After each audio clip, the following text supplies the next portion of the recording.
नमस्कार मंडळी, स्वाती शांतीनाथ या कुकिंग चॅनलमध्ये तुमचं स्वागत आहे। मेथी ही गुणकारी तर आहेच, पण तेवढी चविष्टसुद्धा आहे।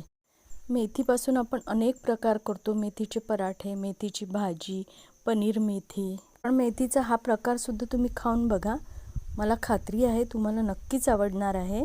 ह्या ठिकाणी आपण अर्धी जुडी मेथी घेतलेली आहे, ती छानपैकी बारीक चिरून घ्यायची आहे।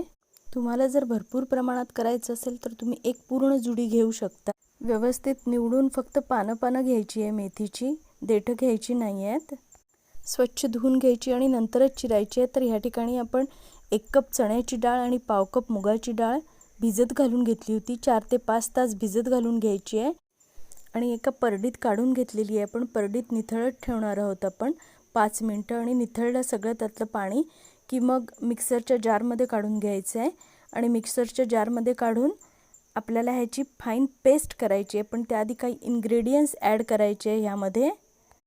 तर बघूयात काय काय इन्ग्रेडियंट्स ॲड करायचे आहेत। तर ह्यामध्ये आपण थोडासा लसूण 5-6 पाकळ्या टाकलेल्या आहेत, 3-4 मिरच्या टाकलेल्या आहे। मिरच्या तिखट नाही म्हणून मी 3-4 टाकलेल्या आहेत। थोडासा गूळ टाकायचा आहे, थोडी साखर टाकायची आहे, चवीनुसार मीठ टाकायचं आहे। ह्यामध्ये 1 इंच आलं घेतलेलं आहे आपण, ते आलं छानपैकी साल काढून कट करून ह्यामध्ये टाकायचं आहे आणि थोडी भरडसर मिक्सरला पेस्ट करून घ्यायची आहे। आता ही पेस्ट आपण एका बाउलमध्ये काढून घेणार आहोत। आपण ही पेस्ट मिक्सरला लावताना त्यामध्ये 2 चमचे पाणी घालून घेतलं होतं। पाणी घातल्यामुळे ती इझिली वाटली जाते मिक्सरला। आता ह्यामध्ये चिरलेली मेथी घालून घेणार आहोत आपण। 1 कप झालेली आहे मेथी। अर्धा कप कोथिंबीर घालून घ्यायची आहे, तसेच कांदा घालायचा आहे। कांदा एकदम बारीक चिरून घेतलेला आहे आपण। कांद्यामुळे थोडासा स्वीटनेस येतो याला, त्यामुळे टेस्ट खूप छान लागते त्याची।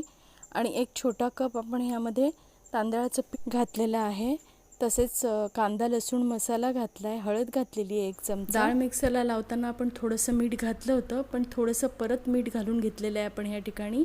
2 चमचे तिखट घातलेलं आहे। आता खूप छान सगळं मिक्स करून घ्यायचं आहे। पाणी ह्यामध्ये अजिबात घालायचं नाही आहे। या डाळीला सुटलेल्या पाण्यामध्येच हे खूप छान मिक्स करून घ्यायचं आहे आणि असं घट्ट गोळा तयार करून घ्यायचा आहे। आणि आता आपण एका केक टिनला थोडंसं तेल ग्रीस करून घेतलं होतं, त्यामध्ये हा गोळा घालून घेणार आहोत। आपण थोडासा थापून घ्यायचा आहे हाताने, थोडासा त्यामध्ये किंचितसर सोडा घालायचा आहे, म्हणजे हे पीठ आपलं चांगलं फुगणार आहे। आता एका कढईमध्ये आपण पाणी घातलेलं आहे 2 ग्लास आणि त्यामध्ये एक स्टँड ठेवायचं आहे आणि त्यावर हे केक टिन ठेवायचं आहे आणि एका लीडनी कव्हर करायचं आहे ते आपल्याला आणि 15 ते 20 मिनिटे ह्याला शिजवून घ्यायचं आहे। तुम्ही बघू शकता किती व्यवस्थित शिजलेलं आहे। आता एक सुरी घालून आपण चेक करणार आहोत। सुरी पूर्ण प्लेन आलेली आहे। आता आपण हे काढून घेणार आहोत आणि एका ताटामध्ये हे रिमूव्ह करायचं आहे आपल्याला। त्यासाठी सुरीच्या मदतीने त्याच्या साईडच्या कडा काढून घ्यायच्या आहेत आपल्याला आणि नंतर उलटं करून ताटामध्ये काढून घ्यायचं आहे। थोडंसं टॅप केल्यानंतर लगेच ते निघणार आहे। बघू शकता किती इझिली निघालेलं आहे। आता ह्याच्या वड्या पाडून घ्यायच्या आहेत आपल्याला। तर नेहमीसारख्या चौकोनी वड्या नाही पाडायच्या आहेत, थोड्याशा जवळ कट करायच्या आहेत ह्या आपल्याला आणि आडव्या कट करताना थोडासा स्पेस जास्त द्यायचा आहे आणि उभ्या कट करताना स्पेस कमी द्यायचा आहे। अशा पद्धतीने छानपैकी कट करून घेऊया, थोडंसं वेगळं काहीतरी। आता आपल्या वड्या कट करून झालेल्या आहे। ह्याला पाहिजे तर तुम्ही शॅलो फ्राय करू शकता किंवा डीप फ्राय पण करू शकता, पण मी ह्याला डीप फ्राय केलेलं आहे।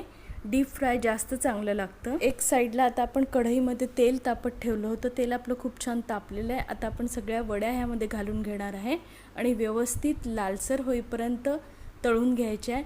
थोड्याशा उलटून पालटून घ्यायच्या आहे आपल्याला त्या। तुम्ही सुद्धा ही रेसिपी करून बघा आणि कशी झाली ते कमेंटमध्ये मला नक्की सांगा। थोडासा वेगळा शेप दिल्यामुळे मुलांनाही ते खूप छान आवडतं, गंमत वाटते मुलांना, ती वेगळं काहीतरी वाटतं। तर त्यामुळे ह्या थोड्याशा वेगळ्या पद्धतीने केलेल्या आहे आपण। अशा पद्धतीने खूप छान लालसर होईपर्यंत आपल्याला ते तळून घ्यायच्या आहेत आणि चटणीबरोबर सर्व करायचे आहे। साईड डिश म्हणून पण तुम्ही हे वाढू शकता किंवा जर कोणी तुमच्याकडे गेस्ट आले असतील तर ॲज अ स्नॅक्स म्हणून पण तुम्ही हे सर्व करू शकता। खूप छान लागतो हा प्रकार। माझ्याकडे तर केल्या की लगेच फस्त होतात, 10-15 मिनिटात फस्त होतात। जी रेसिपी आवडली असेल तर रेसिपीला लाईक, शेअर आणि कमेंट करायला विसरू नका। धन्यवाद।